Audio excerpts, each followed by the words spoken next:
اعوذ باللہ من الشیطان الرجیم بسم اللہ الرحمن الرحیم وَلَقَدْ فَتَنَّا قَبْلَهُمْ قَوْمَ فِرْعَوْنَ وَجَاءَهُمْ رَسُولٌ كَرِيمٌ أَنْ أَدُّوا إِلَيَّ عِبَادَ اللَّهِ إِنِّي لَكُمْ رَسُولٌ أَمِينٌ وَأَلَّا تَعْلُوا عَلَى اللَّهِ إِنِّي آتِيكُمْ بِسُلْطَانٍ مُبِينٍ وَإِنِّي عُذْتُ بِرَبِّي وَرَبِّكُمْ أَن تَرْجُمُونِ وَإِن لَّمْ تُؤْمِنُوا لِي فَاعْتَزِلُونِ فَدَعَا رَبَّهُ أَنَّ هَٰؤُلَاءِ قَوْمٌ مُجْرِمُونَ فَأَسْرِ بِعِبَادِي لَيْلًا إِنَّكُمْ مُتَّبَعُونَ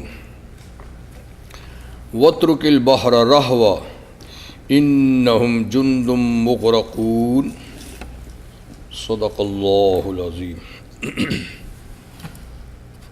سورہ دخان کی آیت نمبر 17 سے 24 تک آیات میں نے آپ کے سامنے تلاوت کی۔ اس سورہ مبارکہ میں شروع میں قرآن حکیم کے نزول کا ذکر تھا کہ اِنَّا أَنزَلْنَاهُ فِي لَيْلَةٍ مُبَارَكَةٍ، ہم نے اس کو بابرکت رات میں نازل کیا ہے، اور یہ کہ اس کے ذریعے سے ہم لوگوں کو خوف خدا دلاتے ہیں۔ اِنَّا كُنَّا مُنذِرِينَ۔ پھر اس رات کے بارے میں فرمایا کہ وہ اتنی بابرکت رات ہے کہ اس میں ہر حکمت والے کام کا فیصلہ کیا جاتا ہے، یعنی بڑے اہم امور تقدیر الہی سے متعلق اس میں فیصل ہوتے ہیں، اور یہ کہ ہم رسول بھیجتے ہیں اور رسولوں کا بھیجنا اللہ کی رحمت ہے۔ پھر اللہ تعالیٰ نے اپنی تعریف کی کہ اللہ کون ہے؟ آسمانوں اور زمین کا رب، اور آسمان و زمین کے بیچ کی کائنات کا رب۔ پھر فرمایا اس کے سوا کوئی معبود نہیں، موت و حیات اس کے قبضے میں ہے، وہ تمہارا اور تمہارے پہلے باپ دادوں کا بھی رب ہے۔ اس سب کے باوجود فرمایا کہ اتنی واضح بات کے باوجود بل ہم فی شک یلعبون، بلکہ یہ لوگ پھر بھی اللہ کے بارے میں شک میں جیسے کھیل رہے ہیں، اس کو ایک کھیل سمجھ رکھا ہے، اور اللہ وحدہ لا شریک کے ساتھ کئی انہوں نے شریک ٹھہرا رکھے ہیں۔ اتنی واضح بات ہونے کے باوجود کہ کائنات کا رب وہ ہے، ان کے آباء و اجداد کا رب وہ ہے، تو ایسے لوگوں کو پھر سزا ملتی ہے۔ جب انہوں نے ان حقائق کو تسلیم نہیں کیا تو نبی کریم صلی اللہ علیہ وسلم کو ستایا، اور آپ کے صحابہ کو بھی بے حد ستایا۔ تو اللہ نے فرمایا کہ آپ تھوڑا سا انتظار کریں، ان کو ہم ایک دھوئیں کا عذاب چکھاتے ہیں، فرتقب، آپ انتظار کیجئے۔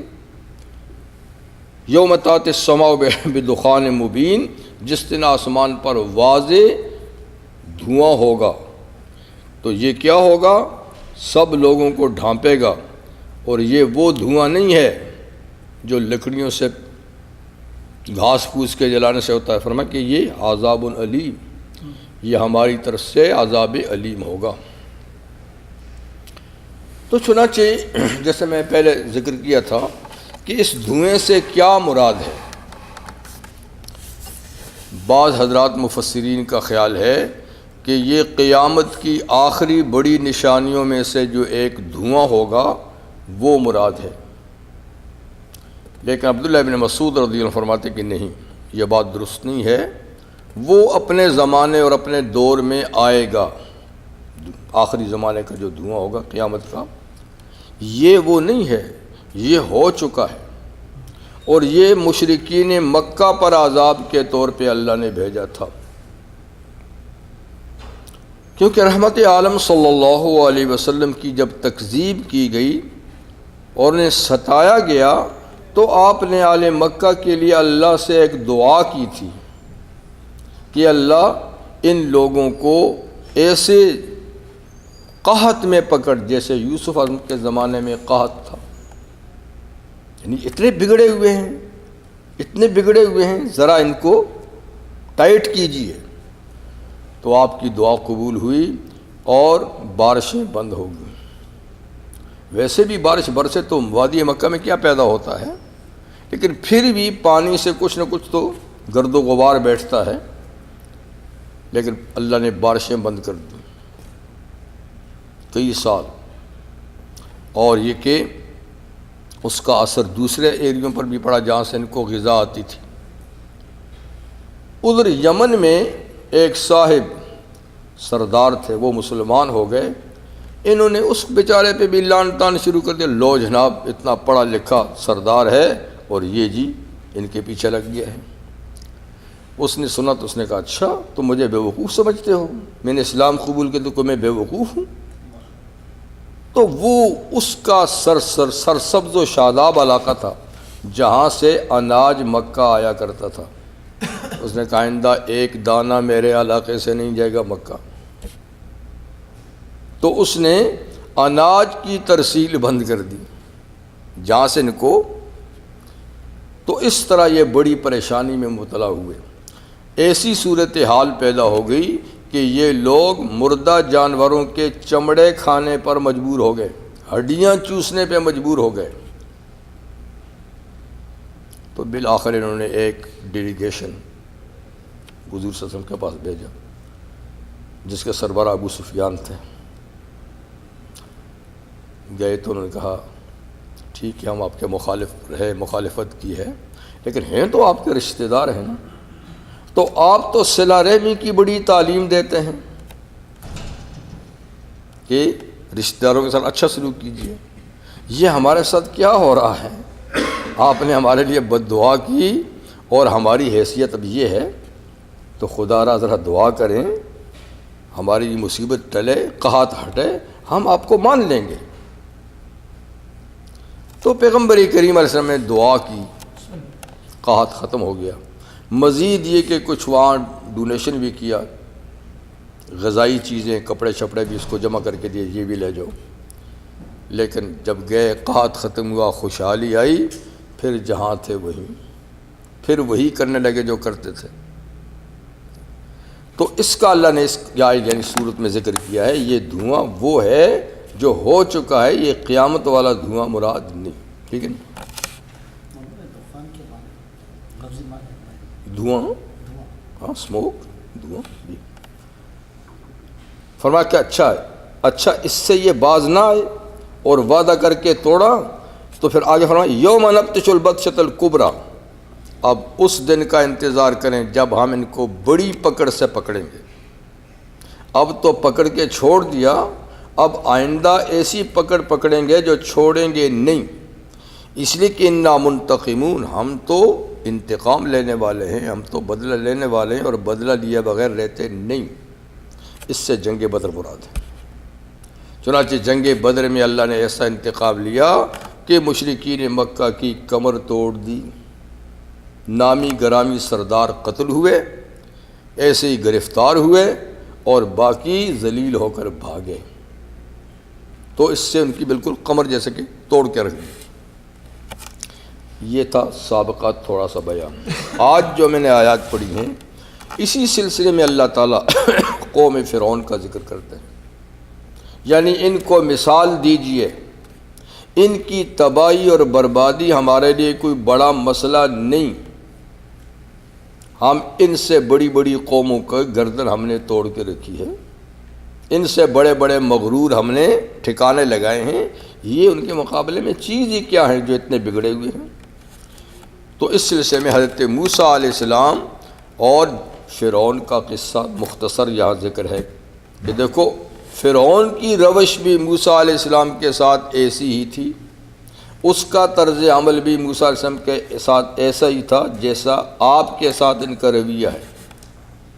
تو ہم نے کیا حشر کیا اس کا، ذرا تاریخ بھی پڑھو۔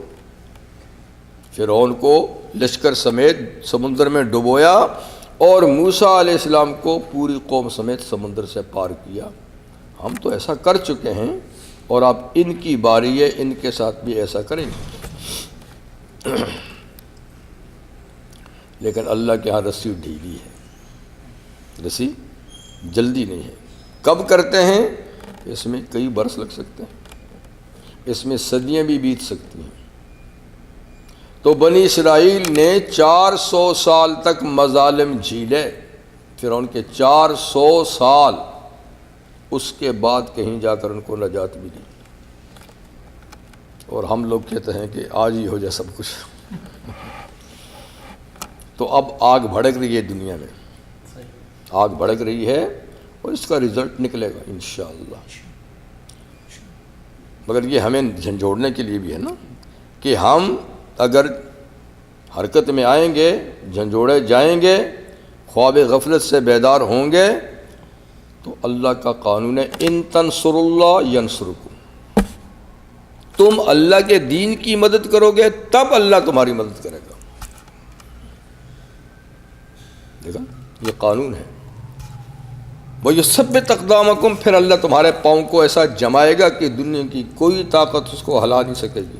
لیکن ان تنصر اللہ، چونکہ ان تنصر اللہ کا معاملہ ٹھنڈا پڑا ہوا ہے برسوں سے، تو اس لیے ادھر سے زیادہ امید مت رکھی ہے۔ لیکن جب مسلمان خوب پٹیں گے اور پھر جب کھڑے ہوں گے تو پھر دیکھنا نا اللہ تعالیٰ کی، کہتے ہیں نا فضائے بدر پیدا کر، فضائے بدر پیدا کر، فرشتے تیری نصرت کو، اتر سکتا ہے گردوں سے قطار اندر قطار اب بھی۔ تم بدر والوں جیسے بنو، فرشتے آئیں گے۔ لیکن کیا ہے، ہم تو ابھی تک سوئے ہوئے خواب غفلت میں۔ تو وَلَقَدْ فَتَنَّا قَبْلَهُمْ قَوْمَ فِرْعَوْنَ، بالیقین ہم نے آزمایا ان سے پہلے قوم فرعون کو۔ کیسے آزمایا؟ اپنا رسول بھیج کر۔ وَجَاءَهُمْ رَسُولٌ کریم، ان کے پاس بھی ایک باعزت رسول آیا۔ کون تھے وہ؟ حضرت موسیٰ علیہ السلام، بڑے جلیل قدر پیغمبر۔ عجیب و غریب طریقے سے اللہ نے ان کی تربیت کی تھی اسی فرعون کے گھر میں۔ تو وہ رسول بن کر آئے، انہوں نے اس کو دعوت دی۔ سورہ طٰہٰ میں ذرا تفصیل ہے، یہاں تو اجمال ہے کہ اللہ نے دونوں بھائیوں کو نبی بنایا، ان کی دعا سے ہارون علیہ السلام کو بھی، تو حکم دیا کہ تم دونوں بھائی جا کر اس کو دعوت دو۔ تو موسیٰ علیہ السلام نے کہا یا اللہ ہم دعوت تو دیں لیکن وہ تو بڑا بدماش ہے، ایسا نہ ہو کہ وہ ہمیں نقصان پہنچائے، اور یہ کہ وَلَهُمْ عَلَيَّ ذَنْبٌ فَأَخَافُ أَن يَقْتُلُونِ، مجھ پر ان کا ایک کیس بھی چل رہا ہے قتل کا، مجھے ڈر ہے پہنچتے ہی کہیں مجھے ٹھکانا نہ لگا لے۔ وہ جو قبطی مارا تھا نا، اچھا، تو اللہ تعالیٰ فرمائے کلا، خبردار ایسا خیال مت کرو، کلا انا معاکما، ہم تمہارے ساتھ ہیں، مستمعون، ہم سنتے ہیں، تم کیا کہو گے وہ کیا جواب دے گا، اس کی مجال نہیں ہے کہ آپ کا بال بیکا کرے، جاؤ اس کو بتاؤ۔ خیر وہ گئے، ان کو اس کو دعوت دی۔ پہلا وہ بڑا بگڑا سا سورہ شعراء میں ہے، آپ کون ہیں مجھے دعوت دینے والے، کل میرے گھر میں پلے بڑے، آج مجھے ہی آنکھیں دکھا رہے ہو۔ موسیٰ نے فرمایا یہ کوئی احسان کی بات نہیں ہے، میں تیرے گھر میں کیوں بلا پڑا ہوں؟ تو نے بچوں کے قتل کا حکم دیا تھا، میری ماں نے قتل کے خوف سے دریا میں ڈالا اور تیرے گھر خدا نے پہنچایا، تو قتل کا قانون نہ جاری کرتا، میں اپنے ماں کے گھر میں پلتا، یہ کوئی احسان ہے کہ تو نے مجھے پالا؟ یہ تو ایک مجبوری کے تحت تیرے گھر پہنچا اور تو نے ناسمجھی میں مجھے پالا، تو وہ قانون نافذ نہ کرتا، ماں دریا میں نہ ڈالتی، تیرے گھر ہی نہیں پہنچتا۔ ان عبدت بنی اسرائیل، یہ تو اس لیے ہوا کہ تو نے میری قوم بنی اسرائیل کو غلام بنا رکھا ہے، تو اس کے نتیجے میں ایسا ہوا۔ پھر اس نے کہا تو ایک جرم بھی کر کے گیا، ہمارا آدمی مار کے گیا ہے، 10 سال تک تو غائب رہا ہے۔ نے کہا ہاں اس کا مجھے اقرار ہے، میں نے قصدن تو نہیں مارا تھا، بہرحال مر گیا، لیکن اس وقت مجھے اس چیز کا علم ہی نہیں تھا، میں کوئی نبی تو نہیں تھا اس وقت۔ اب جب واپس آیا ہوں تو اللہ نے مجھے نبوت دی ہے اور مجھے پیغام دیا ہے۔ خیر آپ نے دعوت دی، یہ لمبی چوڑی بات ہے، بارہا سنائی بھی آپ کو۔ اس نے کہا نہیں، اس نے کہا خبردار جو میرے سوا کسی اور کو خدا کہا لَأَجْعَلَنَّكَ مِنَ الْمَسْجُونِينَ، تو جو سیدھا جیل میں ٹھونس دوں گا، دھمکی دی۔ موسیٰ علیہ السلام نے بڑے تحمل سے جواب دیا کہ اگر میں اپنی نبوت کی نشانی بھی دکھاؤں پھر بھی تو ایسے ہی رہے گا۔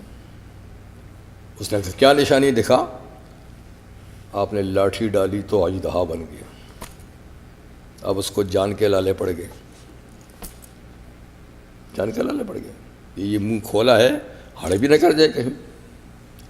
اور پھر اس کو ہاتھ میں دیا تو لاٹھی تھی، ہاتھ گریبان میں ڈالے، سورج سے زیادہ چمک رہے تھے، پھر ادھر ڈال کے نکالا تو ہاتھ کیا آتے، کہا یہ نشانی ہے۔ اس نے کہا یہ تو جادو ہے، یہ تو جادو ہے، اور میرے ملک میں نامی گرامی جادوگر ہیں، ابھی مقابلہ کرائیں گے، دودھ کا دودھ پانی کا پانی ہو جائے گا۔ آپ نے کہا کرا دو۔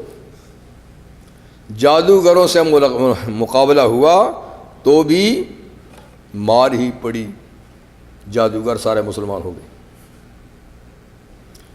پھر بھی وہ ٹس سے مس نہیں ہوا، اور زیادہ ظلم شروع کر دیے، تو بالآخر پھر اللہ نے انتقام لیا، جس کا ذکر ان کے پاس ایک باعزت رسول آیا۔ رسول نے آ کر کیا کہا؟ ان ادو الیہ عباد اللہ، ایک تو یہ کہ اللہ کو مان، اللہ کی توحید کو مان، اور یہ جو تو نعرہ لگاتا ہے کہ میں سب سے بڑا خدا ہوں، یہ جھوٹ ہے، اس کو چھوڑ، جو واقعی خدا ہے اس کو مان۔ دوسری بات یہ ہے کہ ان ادو الیہ عباد اللہ، اللہ کے بندے جو تو نے غلام بنا رکھے ہیں، میری قوم کے لوگ بنی، ان کو میرے حوالے کر، ان کو آزادی دے۔ ٹھیک ہے، تو دو میسج تھے، ایک دعوت توحید، ایک قوم کی آزادی۔ تو دیکھیے آزادی بھی کتنی بڑی چیز ہے کہ ایک پیغمبر کی دعوت کا ایک حصہ آزادی کا مطالبہ ہے، لیکن کوئی اس نعمت کو نعمت سمجھے تو ہم پر تو عرصہ دراز سے غلامی کا اتنا دور ہے کہ ہم غلامی آزادی کا مطلب ہی نہیں سمجھتے۔ ایک تو شخصی غلامی ہوتی تھی، غلام خریدے بیچے جاتے تھے، وہ دور تو چلا گیا، ختم ہو گیا۔ ایک اب ہے قومی غلامی، اب ایک ایک آدمی کو غلام نہیں بنایا جاتا، پوری پوری قوم کو غلام بنایا جاتا ہے۔ دولت مند ملک غریب ملکوں کو ایڈ دیتے ہیں اور پھر ان میں جا کے منمانی کرتے ہیں، تم نے بجٹ ایسا بنانا ہے، تم نے ٹیکس اس طرح لگانے ہیں، مشیر ان کے جاتے ہیں، مشورے یہ دیتے ہیں، اگر آپ ادھر ادھر کریں گے اچھا تو پھر ہمارا پیسے واپس کرو۔ وہ کہاں سے واپس کریں گے؟ کہتے ہیں ٹھیک ہے تمہارا مشورہ مانگیں گے۔ تو ہر چیز ان کے پھر مشورے سے بنتی ہے، یوں پوری قوم غلام ہوتی ہے جب تک کہ قرضے سے چھوٹے گی نہیں، اور یہ قرضے سے چھڑاتے ہی نہیں ہیں، اور دیں گے اور دیں گے اور دیں گے تاکہ یہ دبے رہے۔ تو آج وہ دور ہے، چند قومیں ہیں دولت مند طاقتور، انہوں نے سب کو یرغمال بنایا ہوا ہے۔ چلیے یہ رونا کب تک روئیں گے ہم؟ اچھا، ان ادو الیہ عباد اللہ، اور ان کی ایڈ بھی کہاں جاتی ہے؟ چند جیبوں میں، جو اوپر بیٹھے ہوتے ہیں نا ہمارے ہاں، وہ ان کی جیبوں میں چلی جاتی ہے، قوم بیچاری جہاں ہوتی ہے وہیں ہوتی ہے، ان کو کوئی پوچھنے والا نہیں۔ تو حوالے کر دے میرے اللہ کے بندے، انی لکم رسول امین، اور پھر اپنی پوزیشن بتائے موسیٰ علیہ السلام نے کہ دیکھو میں رسول ہوں خدا کا، اللہ کا رسول ہوں، اور ہوں بھی اللہ کا پیغام پہنچانے میں امین۔ کوئی بات اللہ کہے اس کو چھپاتا نہیں، چھوڑتا نہیں، پوری امانت داری سے اللہ کا میسج تمہیں پہنچاتا ہوں۔ تو بات میری نہیں ہے، بات اللہ کی ہے۔ یہ فرعون کے سامنے آپ نے دعوت رکھی اور یہ بھی فرمایا وَأَلَّا تَعْلُوا عَلَى اللَّهِ، دیکھو اللہ کے مقابلے میں سر مت اٹھانا، اللہ کے مقابلے میں بڑا نہ بننا، غرور تکبر نہیں کرنا۔ انی آتیکم بسلطان مبین، میں تمہارے پاس واضح دلائل لایا ہوں اپنی نبوت کی، وہ میں جو اپنے معجزات دکھائے۔ جب اس نے دھمکی دی کہ موسیٰ کسی دوسرے خدا کا نام نہیں لینا، اور ایسا کیا تو میں تمہیں جیل میں ڈال دوں گا، تو موسیٰ صلی اللہ علیہ وسلم فرمایا انی عذت بربی وربکم ان ترجمون، بلکہ یہ بھی کہا کہ میں تمہیں پتھر مار مار کے ختم کر دوں گا، سنسار کر دوں گا۔ پتھر مار کے زندگی ختم کرنے کی سزا بہت قدیمی زمانے سے چلی آتی ہے، سخت ترین سزاؤں میں ہے کہ کسی کو سامنے کھڑا کر کے پتھر مار مار کے اس کو ختم کرو، سخت ترین۔ انبیاء کرام کو اس سزا کی ہمیشہ دھمکی دی جاتی تھی۔ نوح علیہ السلام کو بھی قوم نے دھمکی دی، تم باز نہ آئے تو ہم تجھے رجم کر دیں گے۔ موسیٰ علیہ السلام کو بھی کہا تو جیل میں ڈال دوں گا، تجھے رجم کر دوں گا۔ اسلام میں بھی یہ سزا رکھی ہے، لیکن اس شخص کے لیے جو شادی شدہ ہونے کے باوجود بدکاری کرے۔ بھئی تیرے بیوی ہے، پھر اس کی سزا یہی ہے، مرد ہو یا عورت، لیکن غیر شادی شدہ تو اس کے لیے 100 کوڑ ہے۔ لوگ کہتے ہیں یہ اسلام نے وحشیانہ سزا ہے، پتھر مار کے وحشیانہ، تو میں کہتا ہوں فعل تو بڑا شریفانہ ہے، پھر جرم پھر بڑا شریفانہ ہے۔ بھئی وحشیانہ سزا ہے تو مجرم کا جرم بھی تو وحشیانہ ہے نا، وہ کوئی انسان ہے جو پھر ایسا کام کرتا ہے، جب وہ وحشی بنے گا تو سزا بھی وحشیانہ ہوگی۔ تو خیر آپ نے فرمایا کہ اچھا تو مجھے دھمکی دیتا ہے، تو انی عذت بربی وربکم، میں پناہ میں آتا ہوں اپنے رب اور تمہارا جو واقعی رب ہے، جو میرا بھی رب ہے تمہارا بھی رب ہے، تم مانو نہ مانو، میں پناہ میں آتا ہوں اپنے اور تمہارے رب کے ان ترجمون، اس بات سے کہ تم مجھے پتھر مار کے ختم کرو۔ جب میں اللہ کی پناہ میں آؤں گا تمہاری مجال ہے تم پتھر مار سکو۔ میں تمہارے پتھر کی سزا سے بچنے کے لیے کوئی اور جگہ نہیں مانتا، میں اللہ کی پناہ مانتا ہوں، اور جو اللہ کی پناہ میں آئے اس کا کوئی بال بھی کا نہیں کر سکتا۔ اچھا بہت سمجھایا موسیٰ علیہ السلام نے، برسوں تک سمجھایا، لیکن ان کے پلے بات نہیں پڑی۔ آخر میں موسیٰ علیہ السلام نے کہا اِن لَمْ تُؤْمِنُوا لِي فَاعْتَزِلُوا، اچھا میاں اگر تم مجھ پر ایمان نہیں لاتے، مجھے رسول نہیں مانتے، اللہ کو کی توحید نہیں مانتے، فَاعْتَزِلُونَ، پھر مجھ سے الگ رہو، میرے پیچھے تو نہ پڑو نا، میں اور لوگوں کو دعوت دوں، میرا رستہ تو نہ روکو نا، پھر تم الگ رہو اور مجھے میرا کام کرنے دو، میرے لیے رکاوٹ نہیں بنو۔ لیکن وہ کب چھوڑتا تھا؟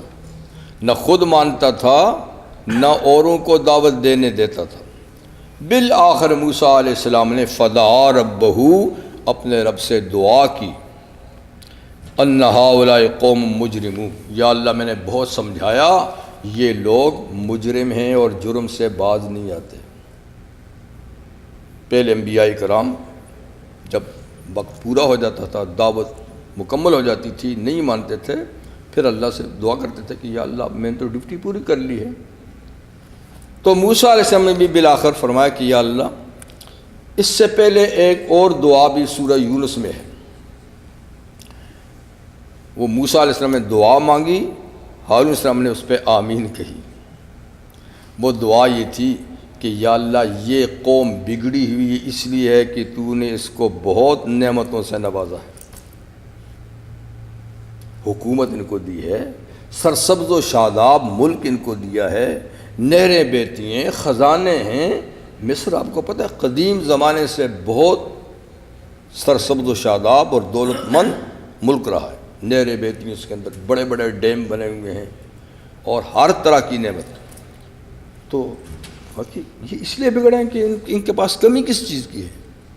ذرا تھوڑا سا یا اللہ ان کو جھنجھوڑیں، اب نے فرمایا ربنا میں سلام والہم، اے اللہ ان کے جن مالوں پر یہ غرور کر کے بعد میں مت ان کے مالوں کو مٹا دے، ان کی مالی حیثیت ختم کر دے۔ پڑھنے کی تو ضرورت نہیں ہے۔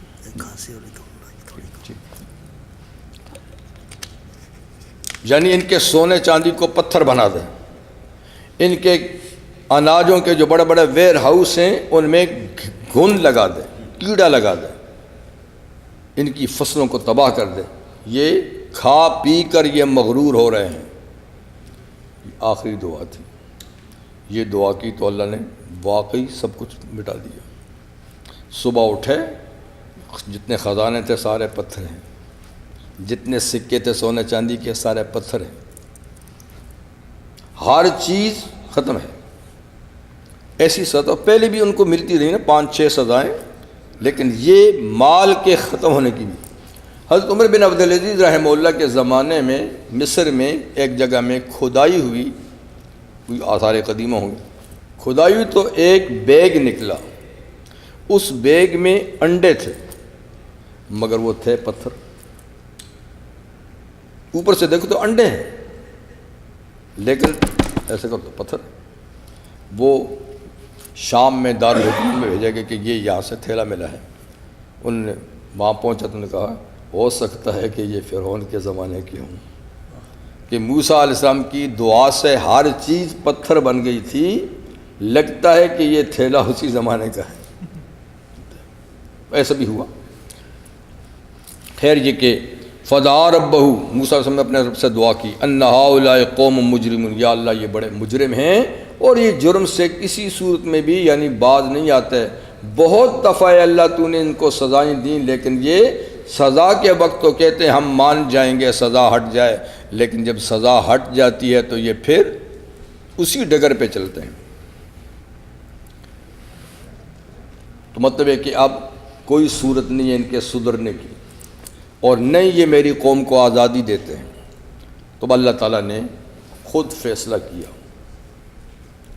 اور بنی اسرائیل کو اللہ نے خود آزادی دی، اور موسیٰ علیہ السلام کو وحی بھیجی کہ یہ آپ کی قوم کو آزادی دینے کا وعدہ کرتا ہے پھر جاتا ہے، تو اب اس سے آزادی نہ مانگو، خود آزادی لو۔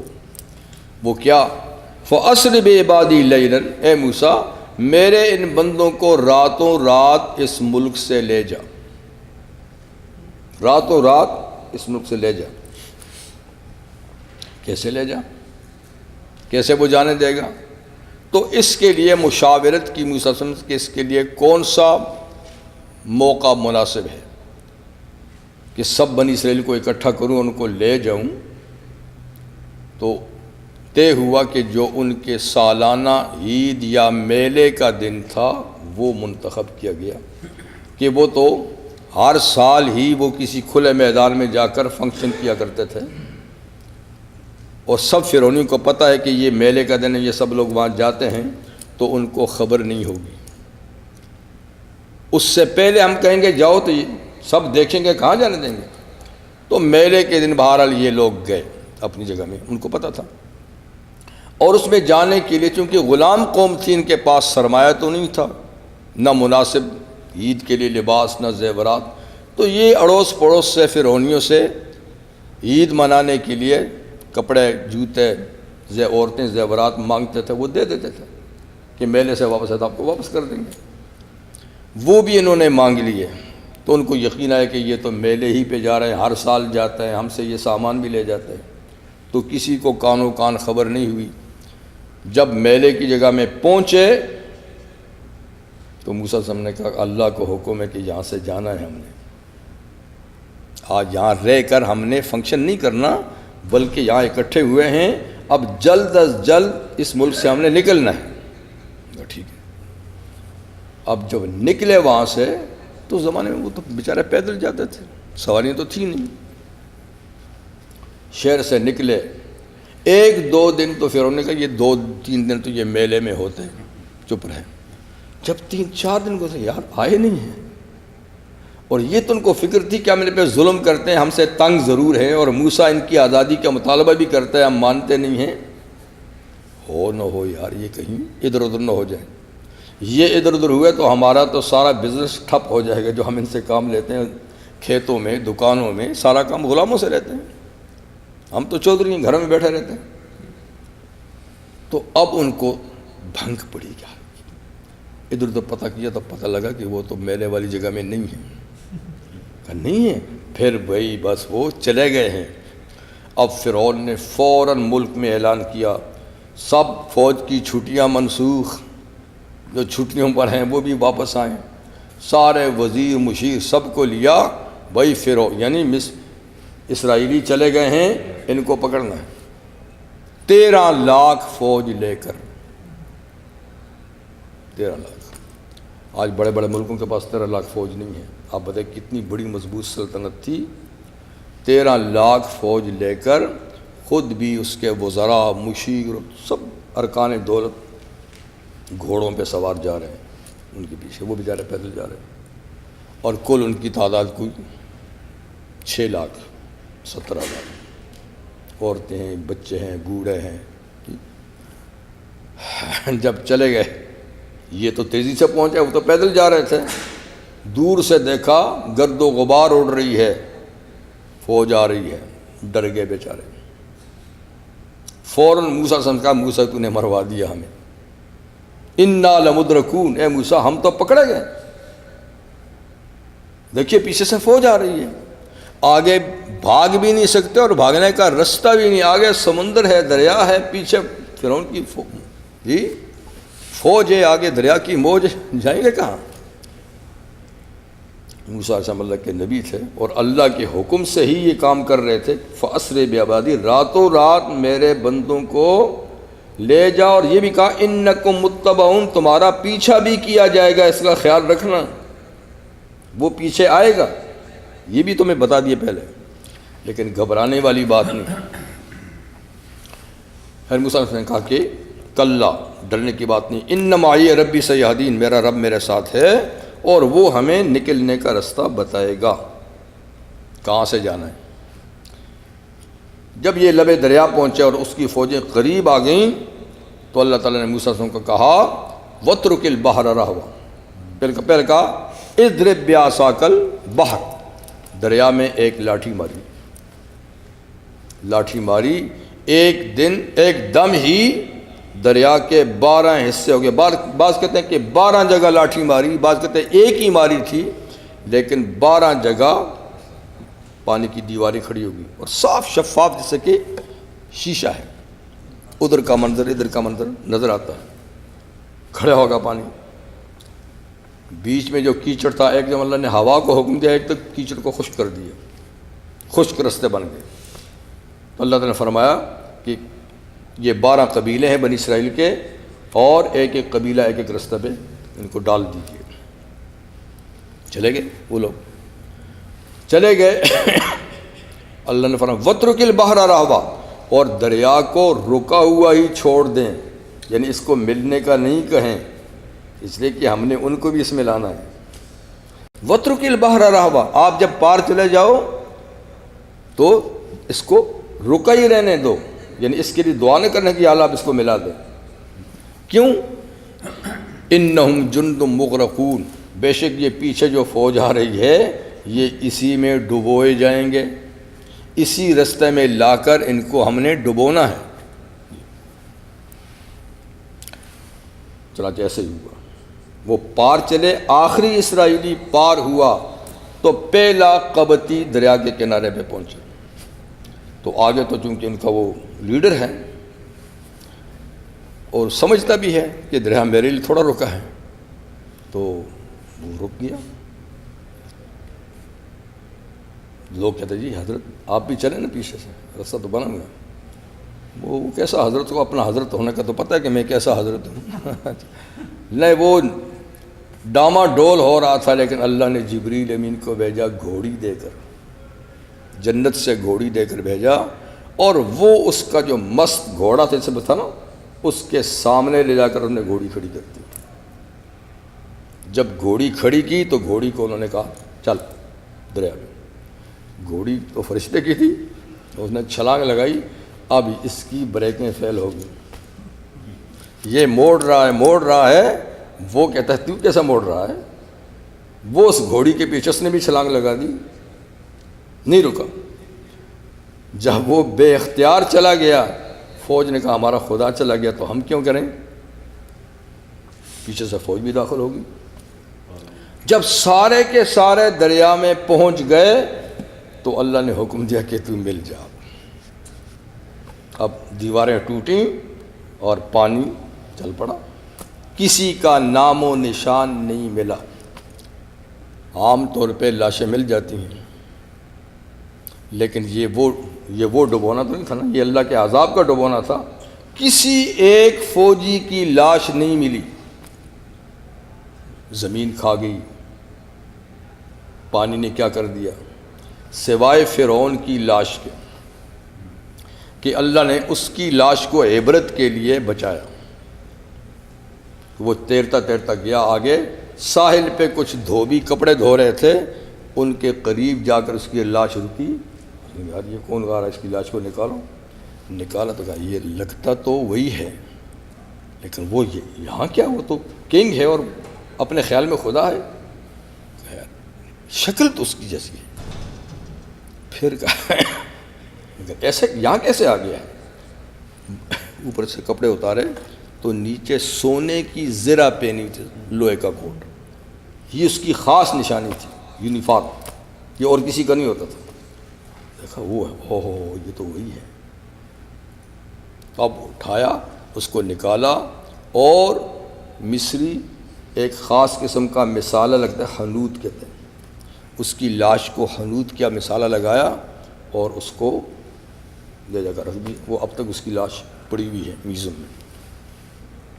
تو اللہ نے فرمایا سورہ یونس میں کہ الیوم ننجیک ببدنک لتکون لمن خلفک آیہ، آج تیرے بدن کو ہم بچا کے رکھیں گے تاکہ تو پچھلوں کے لیے نشانی بنے، کہ تو بھی کچھ تھا اور ہم نے تجھے، باقی کسی ایک آدمی کی لاش تک نہیں ملی۔ حق تعالیٰ شان فرماتے ہیں کم ترکو من جنات، نماز کتنے بجے ہوگی؟ نماز 8:45 وہ بھی ٹائم ہے۔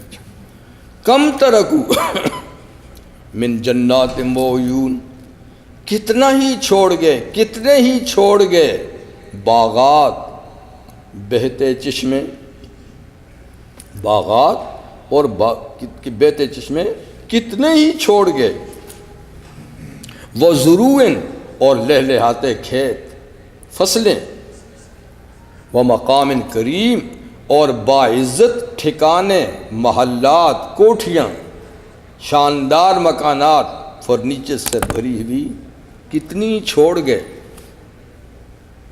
ان کا خیال تھا کہ ہم چھوڑ ہی کے جا رہے ہیں، وہ تو کسی اور ارادے سے گئے تھے، لیکن گئے تو کتنا سامان پیچھے چھوڑ گئے جو پھر ان کو نصیب نہیں ہوا۔ ان کو یہ پتہ ہوتا کہ ہم واپس نہیں آئیں گے تو جاتے ہی نہیں۔ اللہ ایسا ہی کرتا ہے، یہ جو بڑے بڑے محلات بناتے ہیں اور یہ جو بڑی بڑی کوٹھیاں بناتے ہیں ساز و سامان سے، وہ بھی رزق حلال سے نہیں، مار دھاڑ سے۔ ان کو پتہ ہے کبھی ہم چھوڑ کے چلے جائیں گے، پتہ ہے چھوڑ کے چلے جائیں گے، لیکن اس وقت ذہن پہ یہی سوار ہے۔ اگر یہ اس پر یقین ہو کہ آخر یہ چھوڑ کے جائیں گے تو پھر شاید اتنی تکلیفیں نہ کریں۔ چھوڑ کے جائیں گے تو یار پھر جتنا ٹائم ہے اس کے لیے کافی ہے، لیکن نہیں، ہر شہر میں کوٹھی، ہر ملک میں کوٹھی، جی بھائی کتنوں میں تم جا کے رہو گے، اور وہ بھی مار دھاڑ کے مال سے۔ کیا جواب دیں گے کوئی پتہ نہیں۔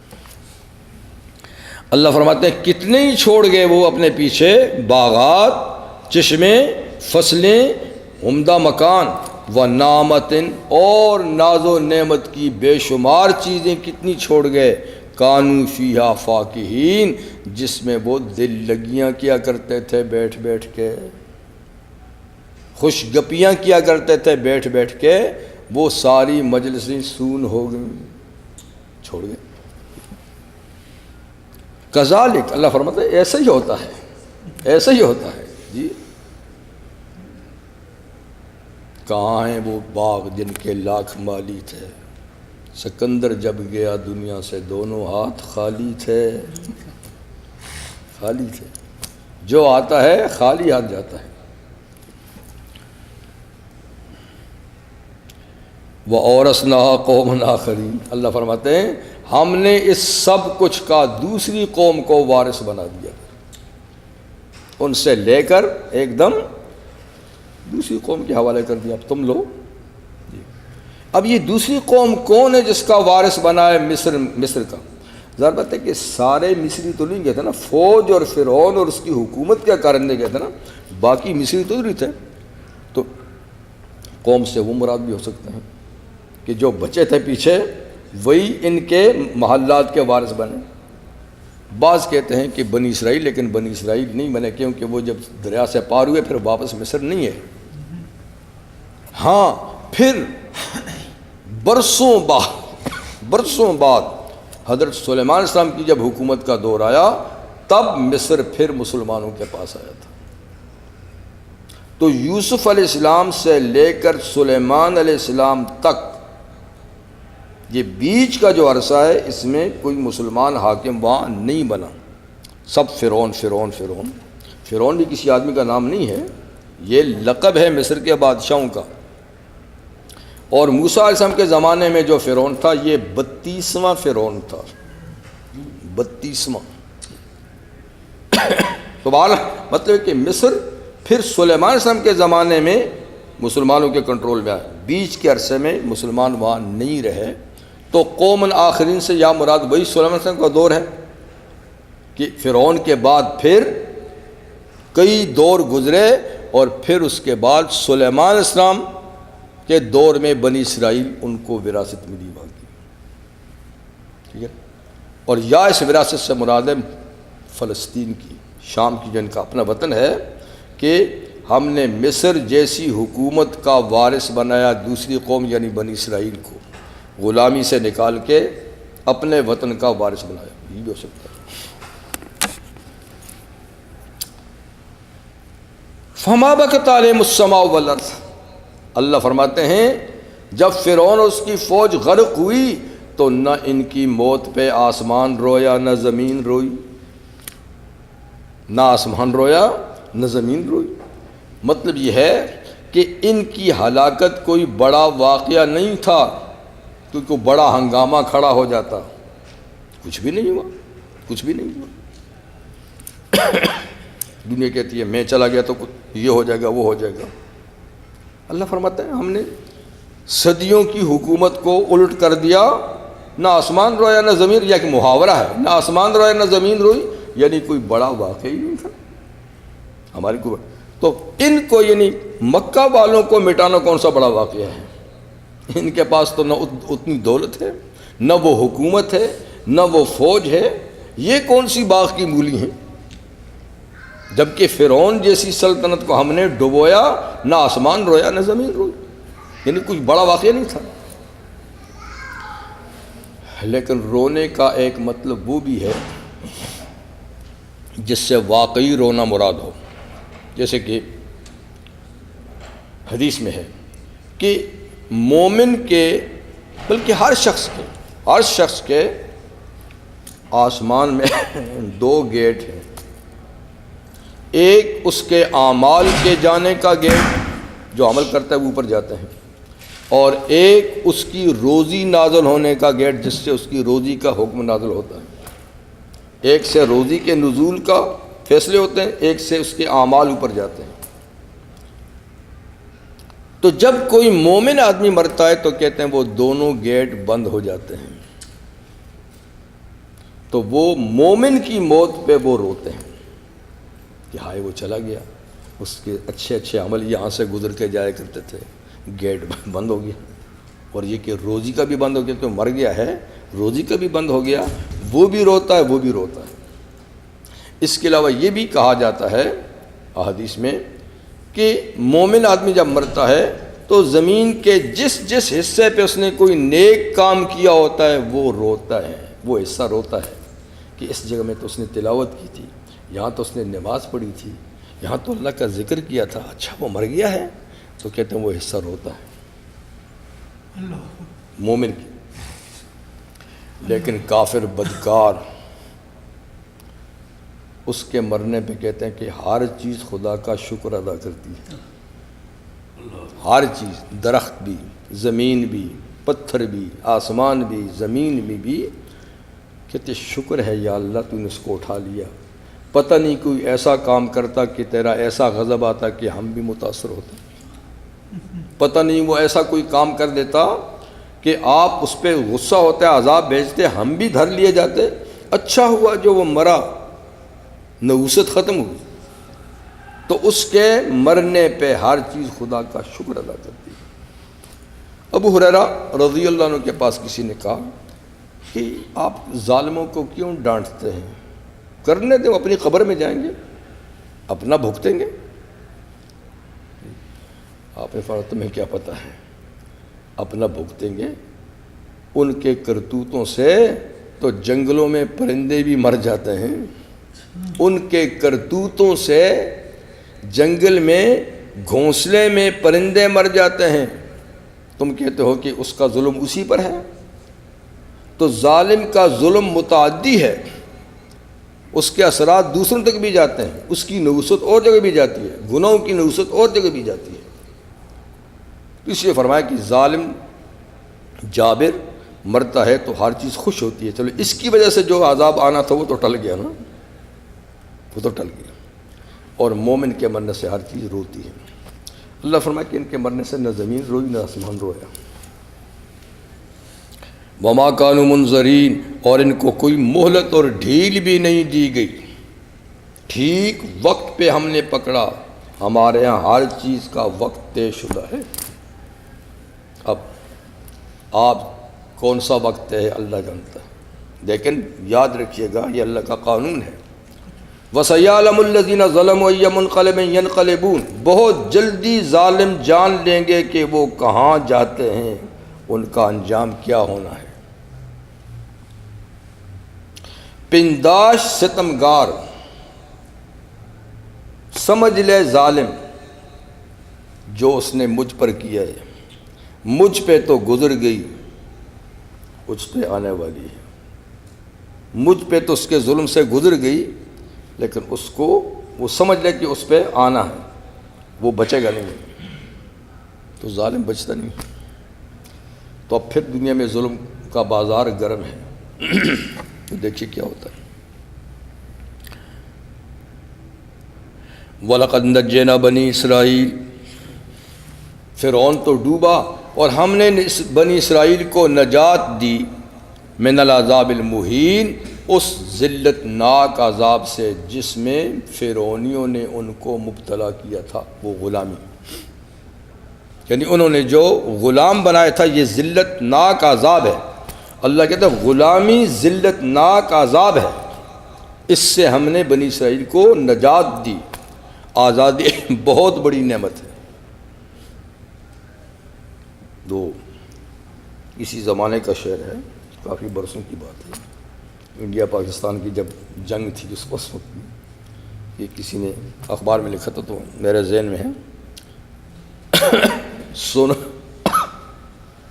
سنو اے خفتگان خطہ پاک، سنو اے خفتگان خطہ پاک، یعنی اے پاک سرزمین جو ہے اس کے بسنے والوں سنو، سوئے ہوئے تم تو سوئے ہوئے ہو پر سنو کہ آزادی کا ایک لمحہ ہے بہتر۔ سنو اے خفتگان خطہ پاک، ندا یہ آسمان سے آ رہی ہے، ندا یہ کہ آزادی کا ایک لمحہ ہے بہتر غلامی کی حیات جاویداں سے۔ آزادی کا ایک لمحہ غلامی کی برسہا برسے کی زندگی سے بہتر ہے۔ تو مطلب کہ یہ بڑی قیمتی چیز ہے، لیکن آج دنیا اس کی قیمت کو نہیں جانتی۔ جس کے سر پہ دوسرے کھڑے ہوں بات منوائیں، یہ کوئی زندگی ہے؟ لیکن ہم اس کو کہتے ہیں ہم آزاد ہیں. ذہنی آزادی نہیں ہے، اخلاقی آزادی نہیں ہے، علمی آزادی نہیں ہے، صرف یہ کہ وہاں بیٹھے ہوئے ہیں اور ہم نام لیں کہ ہم آزاد ہیں. باقی تو ہر چیز میں ہم غلام ہیں ان کے، ہر چیز میں غلام ہیں. بجٹ اپنا نہیں ہے، ٹیکس اب نہیں لگا سکتے ہیں، کوئی کام ان کے مشورے کے بغیر نہیں کر سکتے ہیں. یہ کون سی آزادی ہے؟ اچھا جی. تو ہم نے نجات دی بنی اسرائیل کو عذاب مہین، ذلیل عذاب سے جو غلامی کا تھا. وہ کیا تھا؟ من فرعون، یعنی فرعون کی غلامی سے نجات دی، یہی عذاب مہین تھا.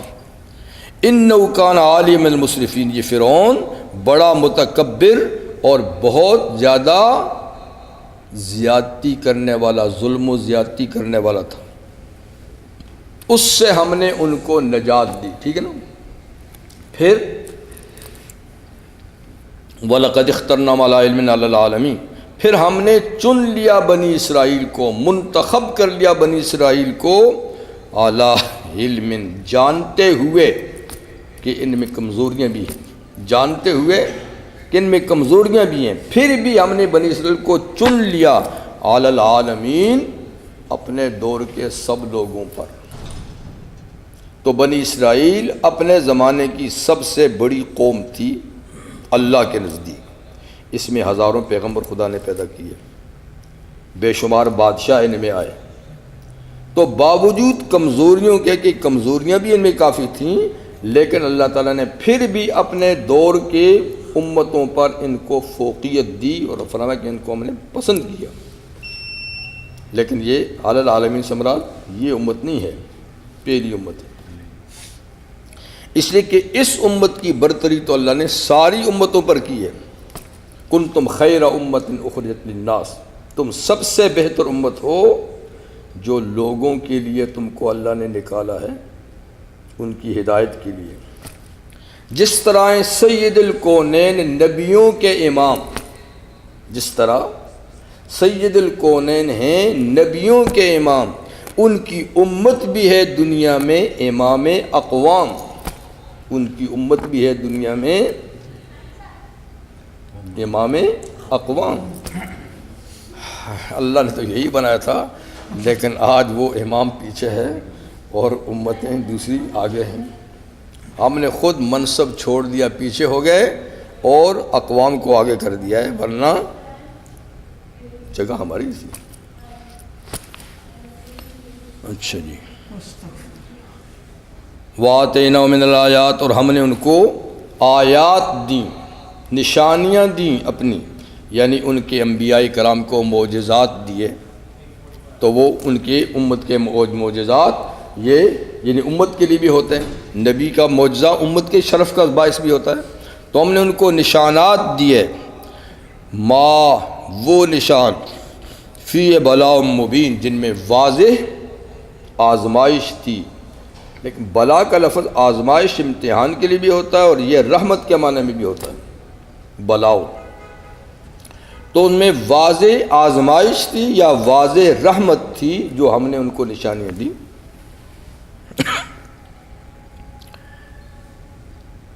اچھا میرا خیال یہیں بس کر دیں، پھر آگے تھوڑا سا لمبا ہو جائے گا. تو آگے انشاءاللہ سورت کے اینڈ تک اگلے پروگرام. سبحان جی کہتے ہیں تو تھوڑا سا پڑھ لیتے ہیں جی. ہاں اس کا پھر ٹائم زیادہ لگ جائے گا نا نماز کے لیے. پھر